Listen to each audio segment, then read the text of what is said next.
Cinéma, avec le nouveau film de Jacques Doyon, La vie de famille. C'est l'histoire d'un règlement de compte amoureux entre un père et sa fille. Cela se passe au cours d'un week-end, mais un week-end qui se transforme en un grand voyage. La fille, plutôt tourmentée, c'est Mara Goyet. Le père, tout aussi tourmenté, c'est Samy Frey. Samy Frey que l'on va retrouver dans quelques instants en compagnie d'Henri Chapier. Mais auparavant, je vous invite à regarder un court extrait de ce film. De toute façon, rien ne te plaît, tu critiques tout, t'aimes personne. Ça, c'est complètement faux, c'est toi qui t'intéresses qu'à des âneries. Je peux même pas faire semblant de m'en amuser. Quoi, par exemple? On n'abrite pas les singes. Cite-moi une seule chose que t'aimes et dont toi, tu pourrais dire que c'est beau qu'elle merveille. Si tu la trouves, on la filmera et ça sera la fin de notre histoire. C'est très facile, mais c'est loin. Dans le temps, sur la carte. Sur la carte. Combien? Ça. D'accord. J'espère que t'es un peu moins menteur que d'habitude. Mais je connais une autre merveille beaucoup plus près d'ici. Quoi? Toi. Quoi? Toi? Quoi? Toi. Samy Frey, comment peut-on arriver à cette alchimie extraordinaire avec une petite actrice de 11 ans et comment peut-on installer cette atmosphère? Parce que bon, je sais que Doyon laisse toute liberté, mais racontez-moi un peu comment vous l'avez installée, l'atmosphère avec elle, tout au long du film d'ailleurs.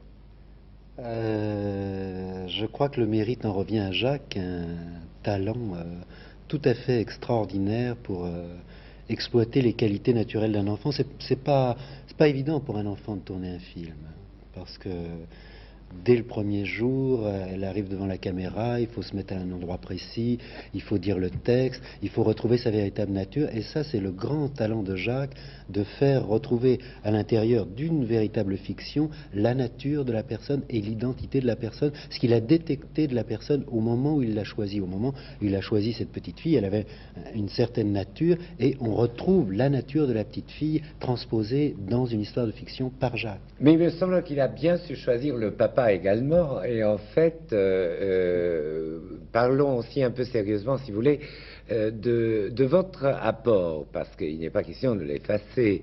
Vous avez certainement éprouvé quelque chose, parce que il me semble que cette petite fille, ça traduit un peu les rapports de nous autres adultes avec les femmes que l'on aime, évidemment, tout en restant extrêmement pur.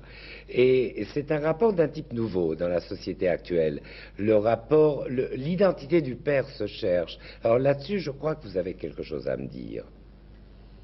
Oui, je crois que le personnage qu'a voulu Jacques est un homme qui est tout à fait insatisfait de sa relation avec les femmes qui sont autour de lui.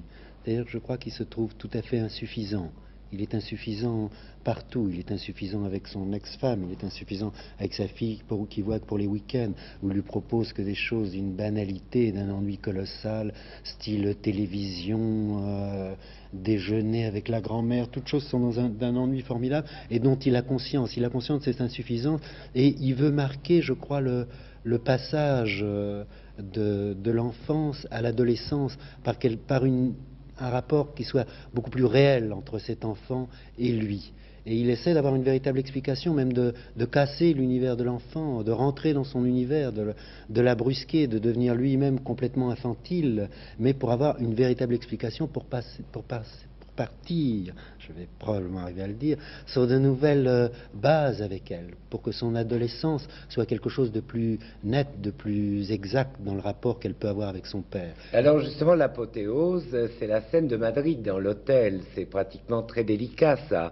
Est-ce qu'à votre avis, ça peut être perturbant pour cet enfant dans la vie, comme au cinéma, il reste quelque chose. Je crois qu'à la fin, elle était arrivée à avoir une véritable distance avec son personnage, ce qui n'a pas été le cas pendant tout le film, où elle était excessivement impliquée à l'intérieur de ce qu'elle faisait.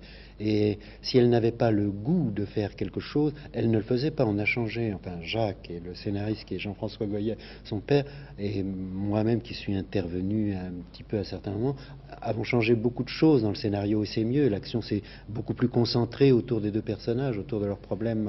Alors juste en un mot, pourquoi voit-on si rarement quand même Samy Frey? Il y a une question de choix, de sélection dans vos projets, c'est pour ça je suppose. Écoutez, je préfère que vous me disiez qu'on vous voit trop rarement plutôt qu'on vous voit trop souvent. Mais peut-être qu'effectivement, il y a pas beaucoup d'opportunités aussi formidables que celles que j'ai eues là avec Jacques. Merci, Sami Frey. C'est moi.